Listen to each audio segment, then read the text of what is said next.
Hey all, AI and biology. I'm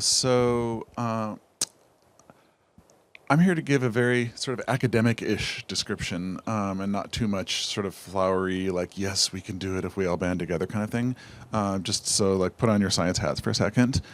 I run a biotech. Is there a clicker or something? Like, how does that work? Okay, cool, thanks. I'm sorry, you guys. No worries. Really hit me over the head. Yeah, so we're part of a medium-sized biotech, about 65 people, called Retro. We're in Redwood City, across the bay, and we're entirely focused on adding 10 years of healthy lifespan to everybody. And this talk is not about that. So a quick primer on stem cells and how they can relate to making bodies and making us hopefully younger versions of our bodies. You may have heard of stem cells. They're sort of how you got here. Every single one of you was created by a single pluripotent stem cell that then went through this process shown at the top there called differentiation, where it divides and divides and then turns into the more and more specialized cells, such as skin cells and brain cells and immune cells and so on. That's differentiation. It turned out that this brilliant dude's lab, Yamanaka in Japan, figured out how to reverse differentiation, and that's called reprogramming. And it was based on stimulating these. Is that a projector? No, I can't point. Stimulating these the expression of these four special proteins, which are now called Yamanaka factors, and they are OCT4, SOX2, KLF4, and c-MYC, and it's just generally abbreviated and spoken of as OSKM to indicate the whole set of them. So if you put those on, say, look at the bottom, an old fibroblast, it will reprogram it into a pluripotent stem cell, which we call iPSC, induced pluripotent stem cell, and then those can be redifferentiated, interestingly, into all kinds of different useful tissues. I'm not going to talk about that. But they can be useful because they're young. But speaking of age, this reprogramming process is already kind of inefficient. It doesn't work that well. It was sort of the first discovered thing, and it's terribly inefficient. So here you have on the vertical column, on the vertical axis, essentially the number of pluripotent stem cells that are made per million when you apply these Yamanaka factors. And so it's 5-ish.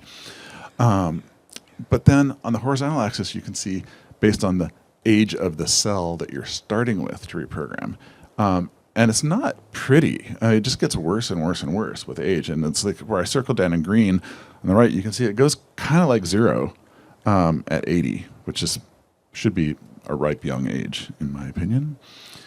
And so, interesting portrayal. So here you can see the structures, like one portrayal of a projection of the structures of these four Yamanaka factors. And I don't know how many protein structures you've looked at, but usually they have these, nice, weird little coily things and ribbony things that indicate the structure of the protein. And usually they don't have these big floppy things hanging off to the sides that basically aren't structure. So they contain a lot of intrinsically disordered regions. And that means that AlphaFold won't work on them, because AlphaFold is all about 3D structures, because the thing was built on this protein data bank where there's like 3D structures for it to train on.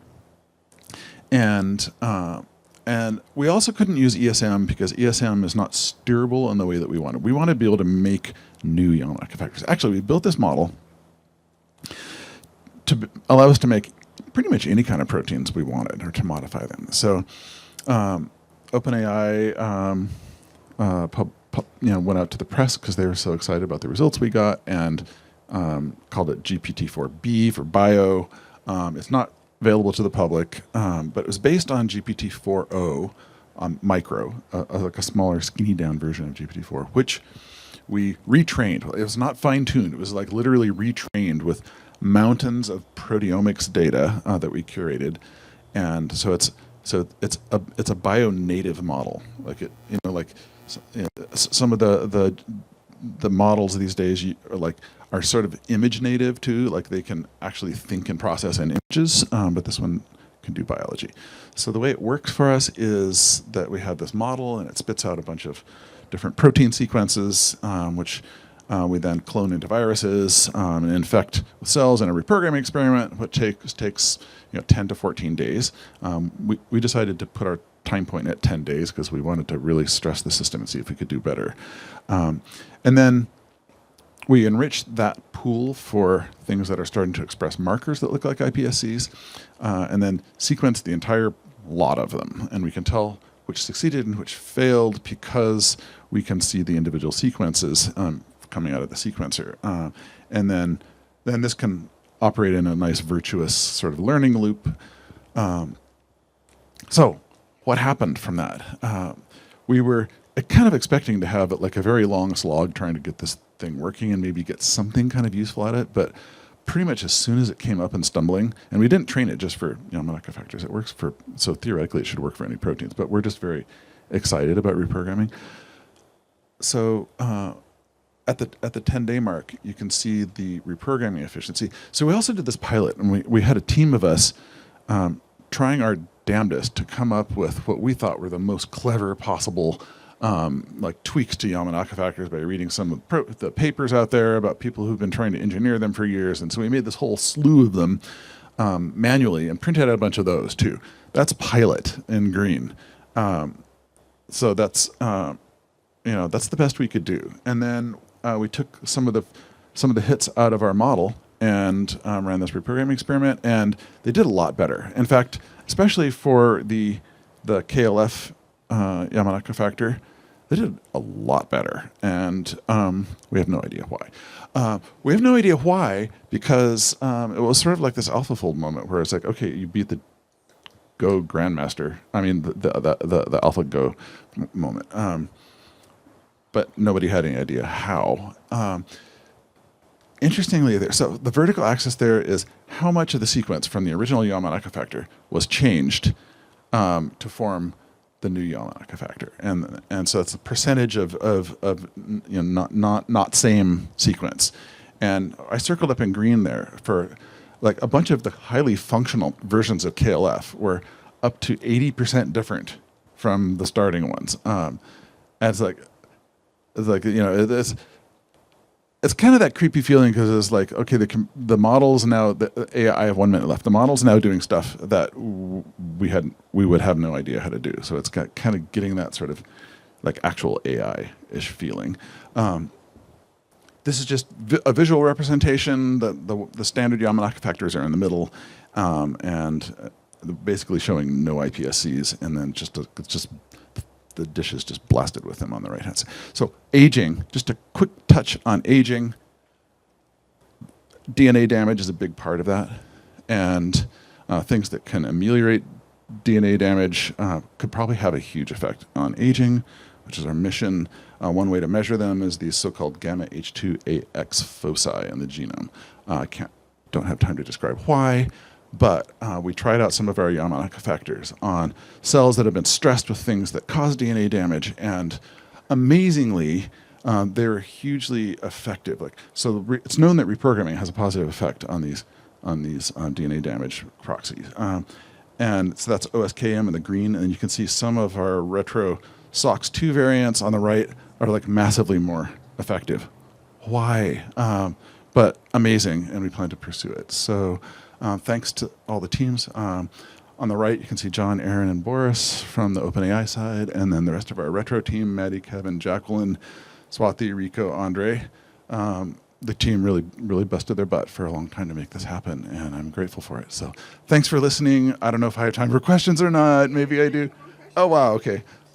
You pick them. Okay, of course. Okay, you already have one over here. Maybe also share your name if you're open to it. Sure. Hi. Yeah, I'm Alex Epstein. I'm doing my PhD at Rockefeller in New York.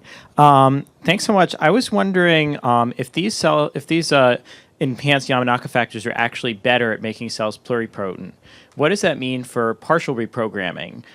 Is it going to mean that when you do partial reprogramming, as in addition to getting younger, your cells get more pluripotent in a way that you wouldn't want? Or how does that relate to the coupling between pluripotency and rejuvenation?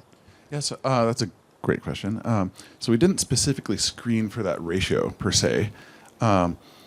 there is a bunch of other data that didn't show showing these new synthetic, sort of retro Yamanaka factors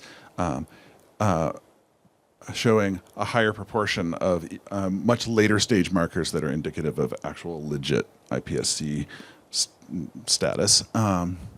But there's all kinds of phenotypes to measure there. But they seem to work in that regard. We've so far been heavy on let's make reprogramming better because a bunch of our programs, like actual like clinical programs, are based on reprogramming, like full reprogramming. But we're definitely already working on figuring out how, we have a screen that we're working on for, because we do have a partial reprogramming research program. It's just not going to clinic yet. It needs a little more carefulness going in vivo like that.